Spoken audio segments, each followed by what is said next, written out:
Today is Monday, August 4th. We're talking about the big cracks starting to show up in the labor market and why President Trump says not to believe the data. Also, a national redistricting battle playing out that threatens to upend the election map for the midterms. Plus, the parts of the U.S. dealing with wildfires and air quality concerns, the average cost for parents and teachers this back-to-school season, and the good cause that's uniting online creators around the world. Those stories and even more news to know coming up. Welcome to The Newsworthy. All the day's news in about 10 minutes. Fast, fair, fun, and on the go. I'm Lacey Evans, filling in for Erica Mandy today. Thanks so much for being here. You ready? Let's do this. The latest jobs report is out and causing controversy in the nation's capital. It shows hiring slowed the last few months by more than economists expected. In fact, it was the weakest 3 months for job creation since 2010, outside of the pandemic. The unemployment rate also ticked up to 4.2%. President Trump's reaction to all of this was to fire the official responsible for compiling the statistics. He accused her of faking the employment data to make him look bad, though so far he hasn't explained why he thinks that, especially since the data is typically put together by hundreds of people. And statisticians and economists who served under both Democrats and Republicans have leapt to her defense, including the person who had the job under Trump during his last term. They've raised concerns about the quality of U.S. economic data moving forward, though the Trump administration says it will be more reliable. President Trump says he's going to announce a replacement in a few days. Texas Democrats staged another dramatic walkout over the weekend in a last-ditch effort to block a controversial new redistricting plan that was coming up for a vote this week. It's over the state's congressional map that Texas Republicans redrew, specifically to help the GOP get 5 new seats in the U.S. House in next year's midterm elections. Texas Governor Greg Abbott actually called the special session at the request of President Trump to change the map and add the seats. Republicans say it's fair game. Democrats call it cheating. Well, since Republicans hold the majority in Texas, Democrats there realized if they stayed to vote, they'd probably lose. So they fled to Illinois, New York, Massachusetts, and elsewhere. And they plan to stay until the special session is over, leaving the legislature without enough members to vote on the new boundaries. Governor Abbott has suggested removing the absent members from their seats and charging them $500 in fines for each day they're gone. And then he could call another special session to get the map passed. But Texas Dems now have support all around the country from people who have offered to help them finance their time away. And Democrats in California, Illinois, and New York have threatened to retaliate by tilting their state's congressional districts further in their favor. Most states give legislators the power to draw their districts. Only 8 use independent commissions in hopes of preventing partisan power grabs. Jeffrey Epstein's closest confidant was just able to move as she's been working with the Justice Department. Ghislaine Maxwell went from a federal detention center in Florida to a minimum security prison camp in Texas. It has dormitory-style housing and a relatively low staff-to-inmate ratio. Another high-profile inmate being held there is the disgraced Theranos founder, Elizabeth Holmes. So far, no comment from the DOJ about Maxwell's transfer, but it comes just a week after she met with the Deputy U.S. Attorney General about her and Epstein's crimes. Remember, Maxwell was convicted of helping Epstein sexually abuse underage girls. President Trump was actually asked about the possibility of giving Maxwell a pardon, to which he said, quote, "I'm allowed to do it, but nobody's asked me to do it." He also added, quote, "I know nothing about the case." Meanwhile, the Trump administration is also still asking courts to release transcripts of law enforcement officers' testimony before the grand juries that indicted Maxwell and Epstein. 2 of those judges are still considering the requests. Remember the fire we told you about in Grand Canyon National Park? Well, now it has grown into what's known as a mega fire, spanning more than 116,000 acres. As of early this morning, it's only 12% contained and is expected to keep growing. The fire has shut down the North Rim and all the hiking trails in that area of the Grand Canyon National Park. The South Rim is still open. Meanwhile, in California's Central Coast, another wildfire has burned nearly 50,000 acres in the Los Padres National Forest. 3 people have been hurt and hundreds more have had to evacuate. And that fire is also expected to grow. It's also another rough year for wildfires in Canada, and that's impacting air quality for millions of people here in the U.S. Unhealthy air conditions now span from the upper Midwest into the Northeast. Today, smoke is even impacting big cities like New York City and Chicago. More than 730 forest fires are now burning in Canada, with more than 200 of them out of control. And until the fires are extinguished, smoke and ash are expected to keep drifting into the U.S. More news still ahead, but first, here's your main host, Erica Mandy, with a message from our sponsor. As summer winds down, I'm all about refreshing my wardrobe with some staple pieces for the season ahead. So, of course, I'm checking out Quince. Quince always has luxe essentials that feel effortless and look polished, and they're perfect for layering and mixing. I'm already eyeing chic cashmere and cotton sweaters for the fall, starting at just $40. And I love having one of their washable silk tops in my closet for layering. I already turned to Quince for my most recent vacation. I've been so impressed with my carry-on suitcase, from the style to the functionality. And of course, I packed a great dress from Quince that was so versatile for my trip.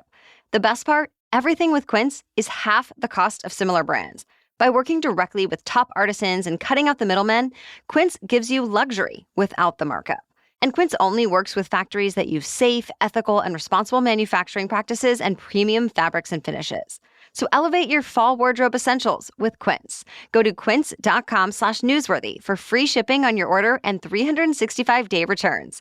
That's QUINCE.com/newsworthy to get free shipping and 365-day returns. Quince.com/newsworthy.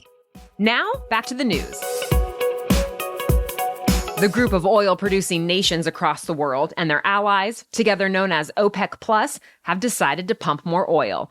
It's just the latest in a series of monthly increases that started back in April, meant to reverse a giant supply cutback in 2023. The International Energy Agency has warned OPEC's move could tip the market into oversupply, and it might not be profitable to drill new wells. But oil officials have said the demand is holding up better than expected. Trump has also repeatedly asked OPEC Plus to bring down global oil prices to make gas prices lower for Americans.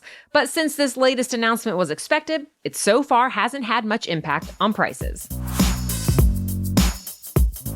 The CDC has told some of America's top medical organizations they'll no longer help set recommendations for vaccines.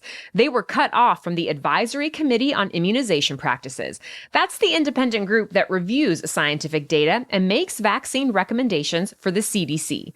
If the CDC then signs off, which it usually does, those guidelines determine who should get which vaccines, whether insurance should cover them, and more. The organizations now disinvited include the American Medical Association, the American Academy of Pediatrics, and the Infectious Diseases Society of America. Government health officials have explained, saying those organizations and others are expected to have a bias based on the people they represent. And now they say experts will only be included based on relevant experience, not because of what organization they are with. But one vaccine expert who's been working on the committee for decades says he's worried about this change, saying it could cause confusion, with patients hearing one thing from the government and something else from their doctors. Remember, Health Secretary Robert F. Kennedy Jr. already fired the entire committee, saying they were too closely aligned with manufacturers, and his replacements include several vaccine skeptics. Today, Boeing defense workers are on strike for the first time in nearly 3 decades. The union members who build fighter jets voted to reject their latest labor agreement yesterday. Boeing says that agreement would have raised pay, given more vacation time and sick leave, and more. But the union said the offer didn't go far enough, so a strike started at midnight. This won't be as big as the strike from earlier this year, though, which involved tens of thousands of employees who work on passenger jets. That strike lasted for 8 weeks before workers eventually got a 38% raise over their 4-year contract.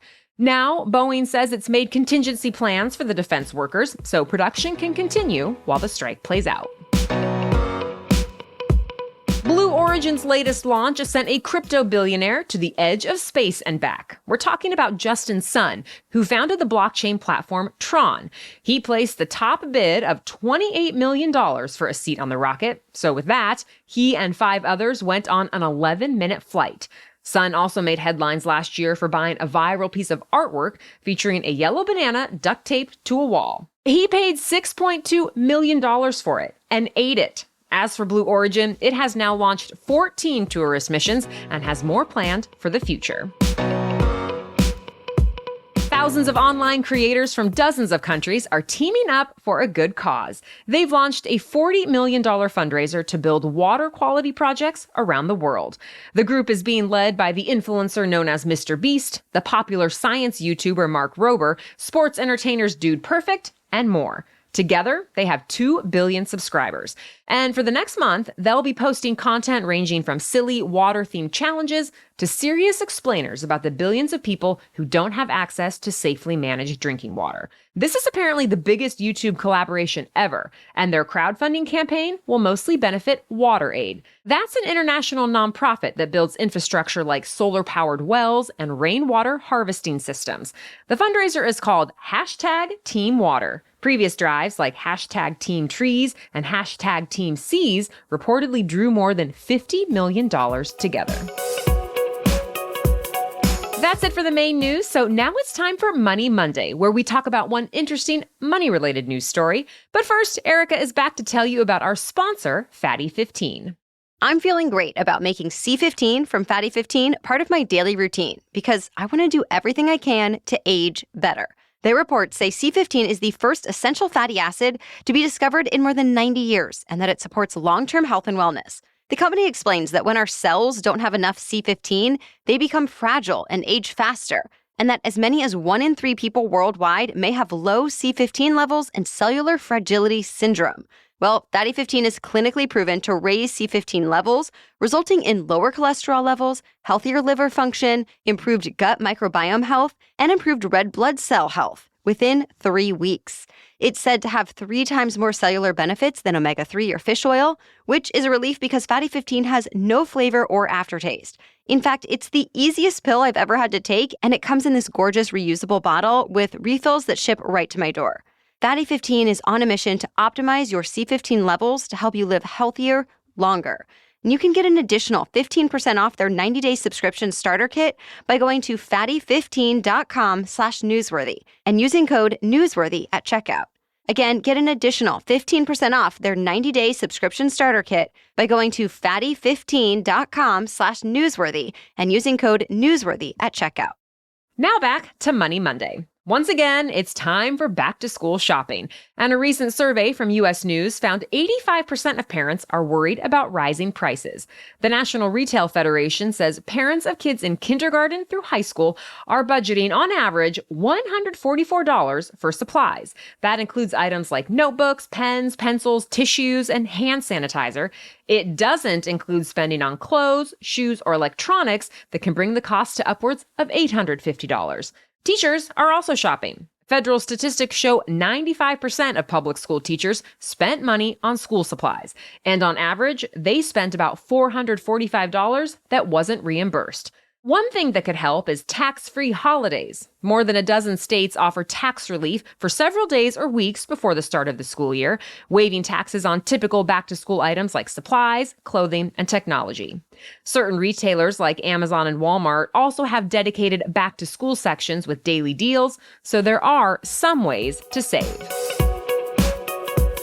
Thank you for joining us today and for your support of the show. You can get ad-free episodes when you become a Newsworthy Insider. Start your free trial at thenewsworthy.com/insider. And Wondery Plus subscribers can listen to episodes of The Newsworthy ad-free in the Wondery app. We'll be back with even more news to note tomorrow. For now, have a great day.